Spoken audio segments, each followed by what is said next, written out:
If you're on an authenticity journey, like you are ready to step into your most authentic, unapologetic self, but you're also struggling with being in survival mode, chronic stress, chronic inflammation. These are the most basic and foundational things that you need to do to not only step into your authentic self, but to regulate your nervous system into a healing parasympathetic state so your body and your subconscious don't talk you out of your most authentic path through fear and external validation. And I'm sharing this because I've been seeing so many posts from women who are struggling, not only with embracing their authentic path, but struggling so much with survival mode, nervous system dysregulation, chronic illness, and inflammation. And at the foundation, chronic inflammation and illness is a misalignment with your authentic soul path. And your body is just telling you where you're out of alignment based on where you have inflammation in the body. Now, I've put the protocols in the caption. If you just want to check it out, I suggest you bookmark this video. But I also want to talk you through it in case you want some additional information about why these steps are really important. Number one, before you even think about supplements, diet, food, is nervous system regulation. Because something happened to you between the ages of conception to age 7. Now, I say conception because we inherit our mother's nervous system in utero. So from a spiritual perspective, you would consider this generational trauma, generational wounds passed down. From a psychoneuroimmunology standpoint or a scientific standpoint, you were just adopting your mother's stress response or the state of her nervous system while she was pregnant with you. So again, between those age ranges of conception to 7, which is the root chakra era, somewhere along the way, you were made to believe that being your authentic self was dangerous or a threat. And that programmed your nervous system to be in a sympathetic, high-stress survival mode state and triggered every single time you tried to step into your authenticity. So for example, I am a practicing green witch. I call it more of a wellness witch because I do a lot of different modalities, but I was raised Catholic. So witch and Catholicism don't really mix. So every time I felt called to dance under the full moon or spell cast, which I started doing at like 8 years old, or practicing telepathy, again, that I started literally at like 8, 9 years old, I hid it from my family because I knew that they would judge me for it.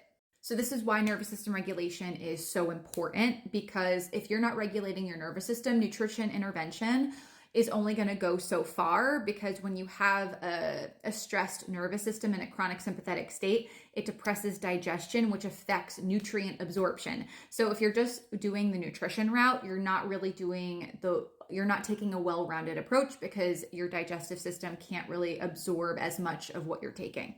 So nervous system regulation can be done through vagus nerve stimulation. And this needs to be done, depending on the level of chronic inflammation, illness, or dysregulation you've had. I recommend baseline 30 days nervous system regulation, 5 minutes in the morning, 5 minutes at night. And the reason being is you want to do this on the timeline of your cortisol fluctuations. So in the morning before the sun rises, your cortisol is pretty low. So this is a great time to start regulating your nervous system, because once cortisol starts going up as the sun rises, your body naturally goes into more of a sympathetic state, because being in a sympathetic state allows you to focus, have energy, get motivated, get shit done. And then at night, obviously, because cortisol decreases as the sun sets and the moon rises, and then melatonin production goes up. So it's a natural time for your nervous system to downregulate into a parasympathetic, healing, restful state. And then comes the nutrition interventions. So when you're in a chronic state of stress, your body utilizes very specific nutrients to create the hormones, cortisol, and also adrenaline, norepinephrine, which are part of the stress response. So think vitamin D, iron, your B vitamins, especially folate and B12, magnesium, zinc, selenium. I'm sure there are a few others I'm forgetting. So if you're under a chronic state of stress, you are probably deficient in those nutrients that I just mentioned. So while you're doing this nervous system regulation, it is so important to add in these nutrients that your body is already depleting. Now, I'd also throw in an adaptogenic herb. So it depends on what type of stress response you're in, like dorsal vagal shutdown, so like freeze, fawn, or fight, flight. But some options are rhodiola, ashwagandha, holy basil. And if you want dosing, you can look in the caption, I put it there. And when I say this needs to be done for 30 days minimum, I mean every single day. Because your body, your subconscious, and your nervous system work off patterns. Your body doesn't give a shit if something is healthy or unhealthy. It just cares about the pattern. So the more consistent you are, the more your body is going to accept that new pattern and integrate it as your new norm.